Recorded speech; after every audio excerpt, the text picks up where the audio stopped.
If you suspect someone is having a spinal injury, it's very important that you immobilise their head as soon as possible, as any movement can damage their spinal cord, resulting in very serious life-changing disabilities or even death.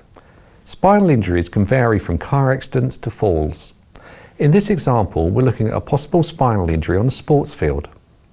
If you need to, gently and slowly move their head into the neutral position to make sure you can maintain the airway.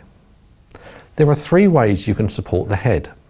The first one is to use your hands on either side of the head to hold it still. Try and avoid covering their ears so they can still hear you. Talk to them directly to avoid them having to turn their head to look at you, and avoid yes/no questions to avoid them nodding or shaking their head.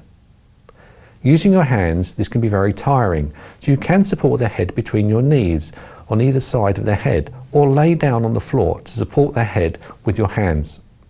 Laying down will allow you to hold their head for longer periods of time.